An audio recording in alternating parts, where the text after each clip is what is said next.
Like, not trying to disrespect K-Dop and Turbo. Unreal.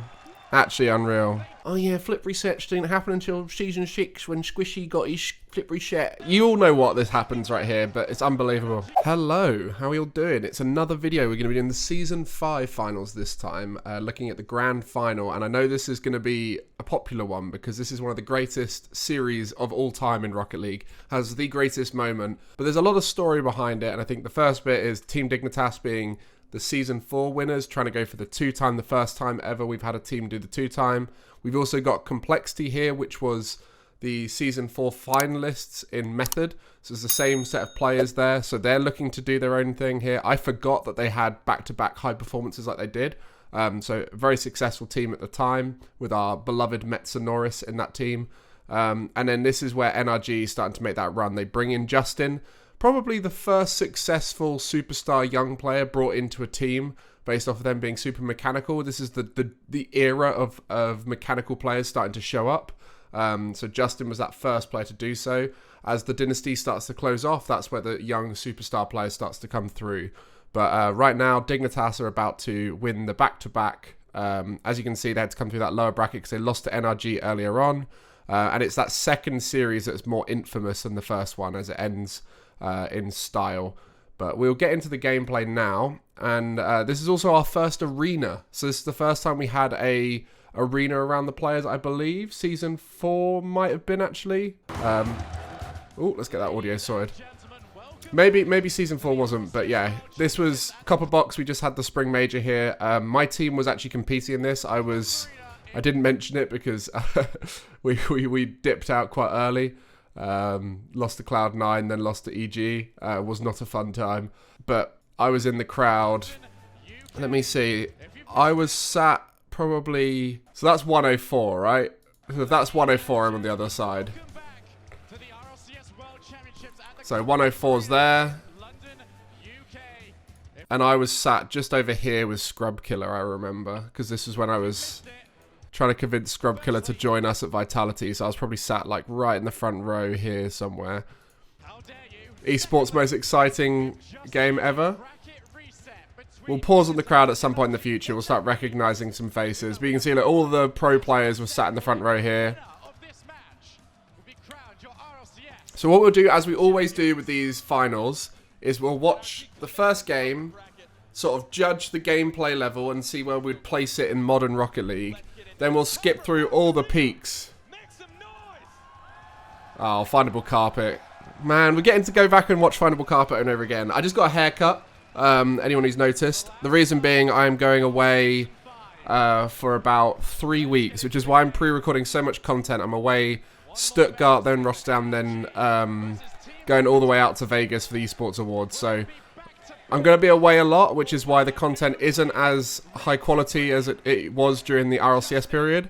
But I'll be back after the major and start streaming on the 19th of December, where I'll start going through all the games from the major like I did with the rest of the RLCS. So definitely put that in your diaries. I won't be doing it straight away after the major because, like I said, I'll be at the Esports Awards. But let's have a look at this gameplay. So this is really where mechanics started to come through. You see how fast the game's already started feeling. You know, much more mechanical, much more like high speed flying to the ball. Quick up aerials have started to come into the game. Flip resets aren't in RLCS much, but they were starting to be seen in ranked every now and again, I think, because season 6 is when they start to be seen in RLCS. So there were some people who utilized flip resets, but you know, ceiling shots are a factor here. They were used in season 4. So people would start doing those in the online era a little bit more. Dignitas were known for their structure, so that this isn't as mechanical a game plan as some of the other teams were. NRG were a little bit more mechanical, but ultimately it was Cloud9 who were at this event who were a lot more mechanical, and like Complexity was starting to get quite mechanical. And so really, again, we saw that the structured teams still came out on top back in this day, but Justin was the scary factor. You know, he could do a lot with the ball. But yeah, you can see the very grounded play style of Dignitas.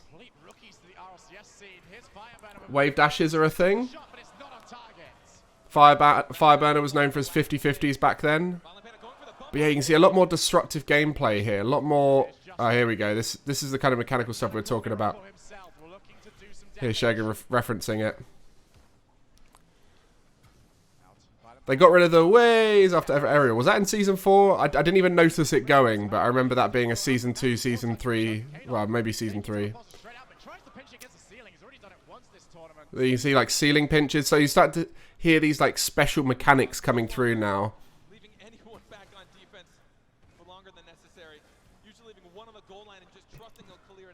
Interesting, let's see the car designs as well. I think we were still on land build until Season 8. I don't know if we ever got coloured items, though. So you see, none of the players have coloured items. They've all got very simple cars, but they could all use Alpha Boost because that was on the land build. But yeah, you can see none of them using coloured wheels because it just didn't have access to them. Even though things like Black Daichis and Black Sunburst and whatever were all quite popular. Or white wheels, white Zombas, that kind of thing. I wonder if we'd watch an online game whether you'd see different car designs. But yeah, these were very much land build designs. Yeah. You see, even like not trying to disrespect K-Dop and Turbo and these players who are still in RLCS. Well, Turbo less so last season, but have been in RLCS as of late. Their mechanics haven't changed a huge amount. They've just got better consistency with the mechanics that they do use.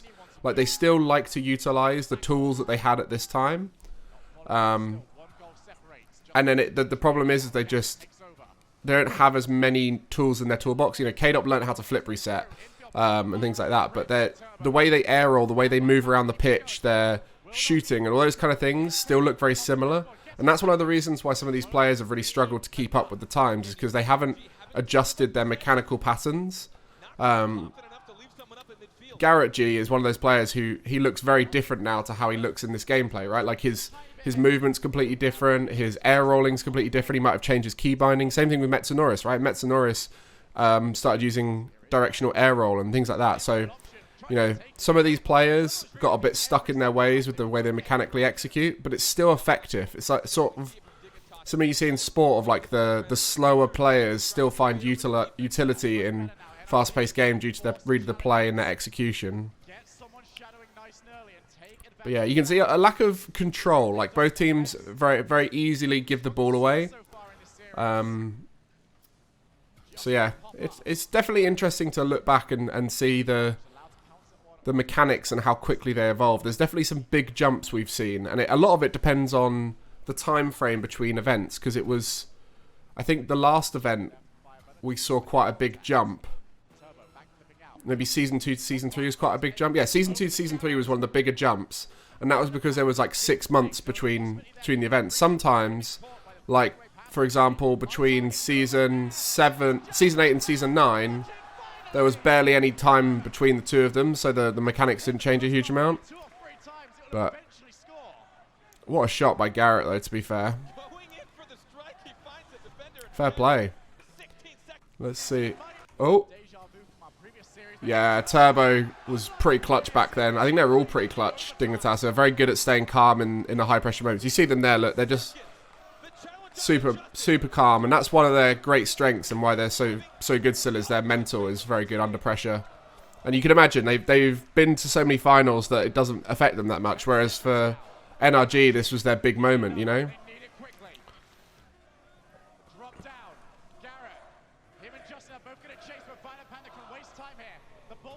Yeah, you can see like there, like off the wall here, Violent Panda held his dodge, which is something that people didn't really start doing until Season 4, Season 5 times. People used to just instant dodge off the wall a lot more.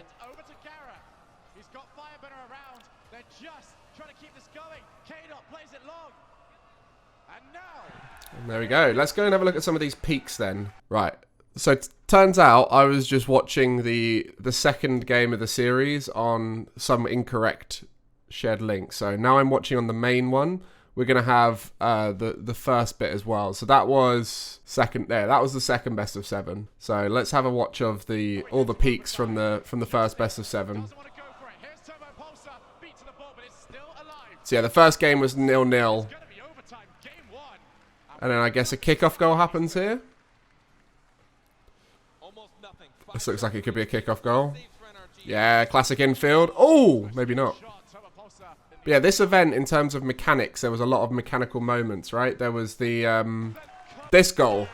This is a prime example of the kind of mechanics that people were capable of at this time. This is a famous goal. When I think of Wasteland goals, this is one of the first ones I think of. Bumped onto the ceiling, recovered it. That was unreal. Actually unreal.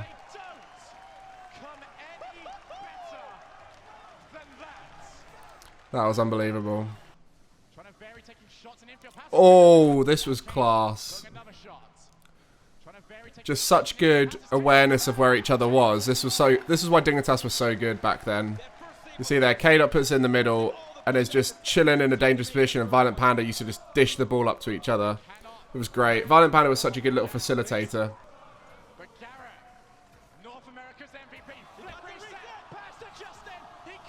So this is the thing, people always say, they say, flip resets weren't a thing at this time, right? This is something people always used to say. They're like, oh yeah, flip resets didn't happen until season 6 when Squishy got his flip reset, you know, all that kind of thing. Don't listen to them. Flip resets were a thing before then. It's just threes was too fast paced and high speed for people to get them going. Like, they would happen every now and again in ranked, you know, they'd happen every now and again in one show matches, in that kind of thing. And like here you can see, like, the players were able to do them, they just weren't succeeding with them. And so flip resets were a thing. We knew what they were called, we knew how to do them, but it was only in season 6 when they started to become effective rather than risky. And like in that situation you saw, like, if that was the first flip reset ever in RLCS, they would have been a little bit more flipped out by it, but it was done before season 6. What a touch, K-Dop. Holy. K-Dop's mechanics better in season 5 than they are in 22-23 season. No, I'm kidding. It's a different game. Whole different game, different speed.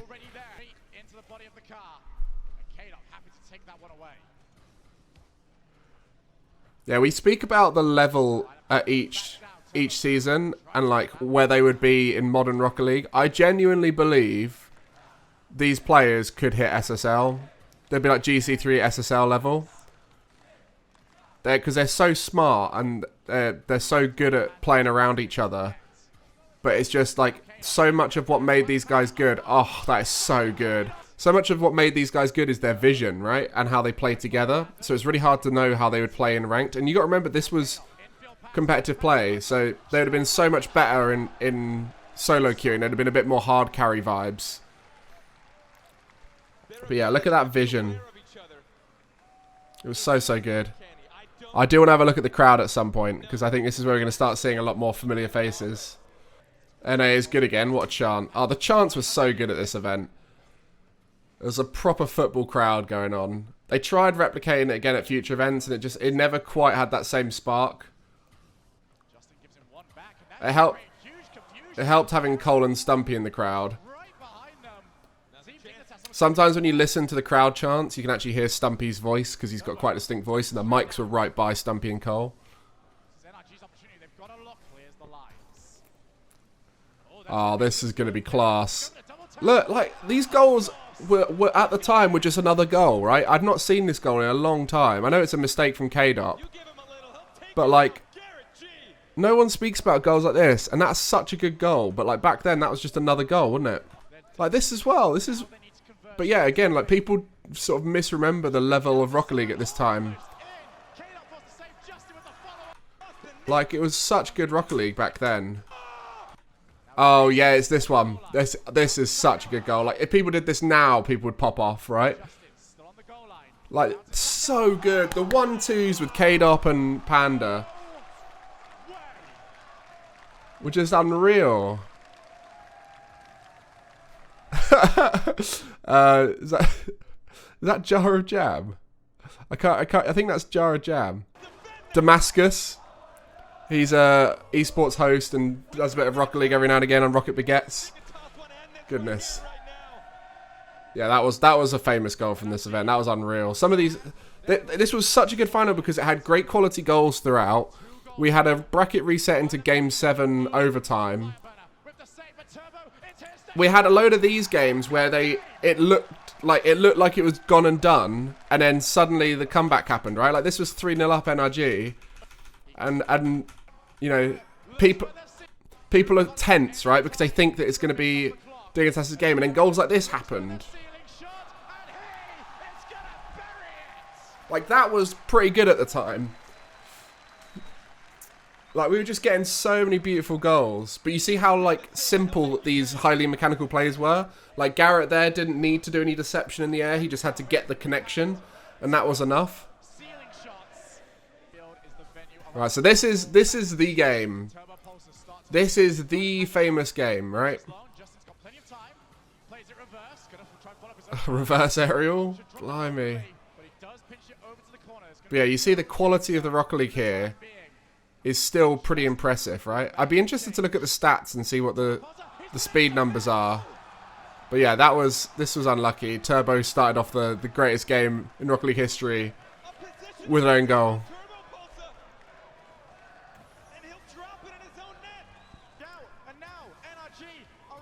It was 3-1, I believe, and NRG started a comeback. So again, it's like the peaks and troughs of this final was so good. Like it couldn't have been much better, right? To go up and down like it did. The quality of the goals, the quality of the gameplay, the crowd, the ending. Like, everything about this final was perfect. And, like, that's what made that moment so special, was because of the fact that everything that led up to it was so good.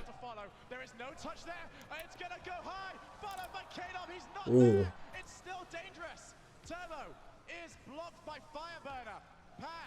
Panda always looking to get that pass. K-Dop to Turbo. Go on, Panda. Ooh. The confidence these guys had. When they put it in a dangerous spot, they just went for it. But yeah, you can see the quality of, like, changing options at the time was very low. Like, people stuck to an option and went for it. They couldn't, like, change on the fly with their mechanics, which is what we were saying, like, with the ceiling shot. It was very straight on. Whereas now, people are spinning and, like, providing lots of different options as they go. And that's where people would get punished now if they played at a higher level, is you'd just be able to fake and read them because the quality of the adjustment isn't quite there. Turbo has been a little nuisance. To Turbo! Oh, look at that vision. Such good vision. They tied teams in knots with their passing. It was so good. Next goal. What's the next goal? Oh, Shogun's giving proper football vibes with these shouts. Just single word call-outs. Just go to the goals.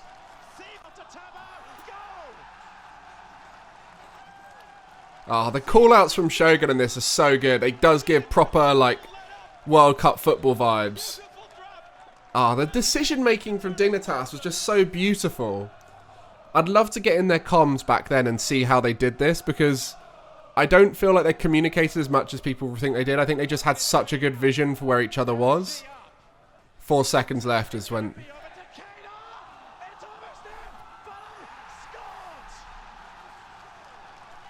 So at this moment, we all assumed the final was done, right? We just accepted it was over. We were like, fair play, Dignitas, world champions, congratulations. And then this happened. You all know what this happens right here, but it's unbelievable.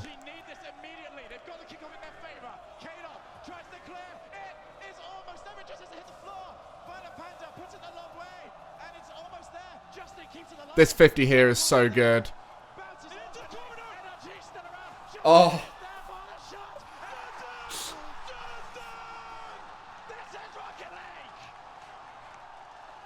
What a moment. It's just... What a moment. Like, you just don't need to talk about it any more than that. Just let it happen. Even calls like that, like, the whole thing is iconic. Rookie of the year, my voice is gone, but my spirit is high. Like, this is just so beautiful. Wants to go the long way. Next goal is the RLCS World Championship. You hear Stumpy? That's Stumpy saying Dignitas. He was so loud in the crowd.